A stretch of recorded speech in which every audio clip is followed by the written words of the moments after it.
Today I'm going to show you how to make Winnie the Pooh slider buns using pumpkin powder. It's just a bear design bun, but since it's yellow, I like to name it Winnie the Pooh. Let's get started.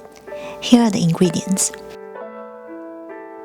First, add all the ingredients except the butter into a mixing bowl. I'm just using cold milk. Cold or room temperature milk is fine. The pumpkin powder doesn't give much taste to the bread. You can think of it as a healthier way to color our bread yellow.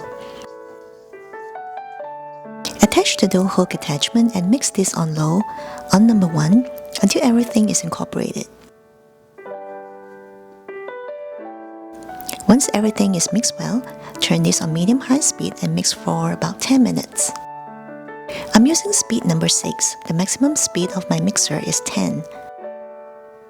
We want to mix until the dough is formed into a ball, and we can pull the dough a little bit and stretch it without breaking. The texture is still a little rough at this point. Scrape the bowl. Now with the mixer running on low, add in the softened butter. You can add it all at a time or a little bit at a time like me.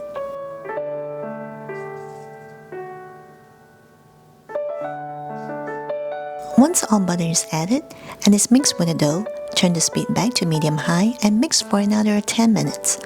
At the beginning, the dough is going to look very wet and fall apart again and look very rough. Don't worry about it. Just keep mixing it and it will become smooth again.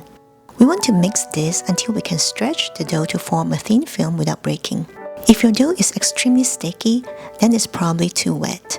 If so, you can add a little bit of flour and mix it a little bit more.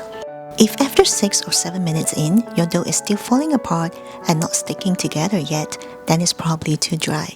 You can add a little bit of milk and keep mixing. Either way, you want to add very little amount of flour or milk and keep checking. Don't overdo it. This is good. Now transfer this to the counter. The mixer already did all the hard work. We just want to give it a few quick kneads to smooth out everything and form it into a smooth ball. Put this back into the bowl and let it proof for about an hour until it's double in size. If you have a thermometer, you can test the temperature of your dough now. The ideal temperature is between 77 to 86 degrees. Cover the bowl and let it proof in a warm place. I like to mark how big the dough is now on the plastic so I can tell if it's proof enough, because a lot of time I forgot how big it was before it starts. Poke a few holes for air to circulate. I like to proof my dough in the oven, placing a bowl of hot water in there to create a moist and warm environment. I will also leave a little crack so the oven door won't close all the way. We want the air to be moist but not too wet. Now back to the dough temperature I mentioned before. If the temperature is too low, it will take longer to proof. Likewise, if the temperature is too high, then the proofing time will be shorter. Short proofing time is not necessarily a good thing, because if the dough rises too much before it gets baked, it will collapse. If after you finish mixing and your dough temperature is over 86 degrees, then cover it and put it in the fridge for 10 minutes, then proof. This is why we don't start with warm milk in the beginning, because we are mixing the dough for a long time. If we start this with warm milk, by the time it's done mixing, the dough temperature will be too high. Never proof your dough for less than 30 minutes or over 1.5 hours. When it's done proofing, you can test it by poking a finger into it. If it doesn't collapse and hold the shape, then that means it's good. Transfer the dough onto the counter. Flatten it and cut it into 9 portions. We are going to use 1 portion to make all the ears and noses. For the other 8 portions, pinch it around and form a ball, then cover them and let them rest for about 15 minutes.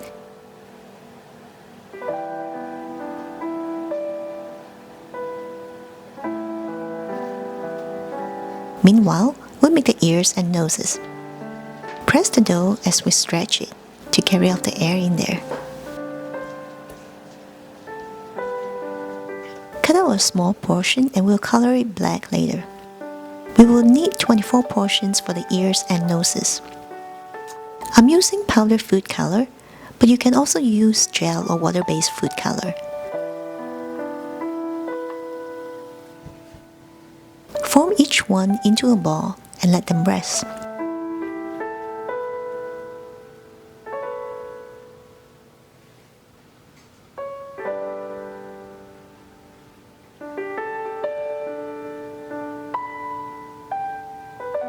When When I'm done with these, it will be about time to work on the bigger ones.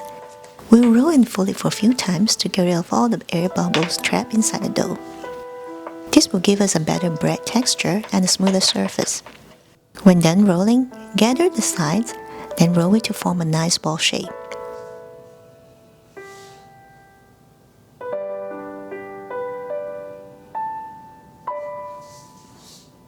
See these big bubbles? This is what we want to break.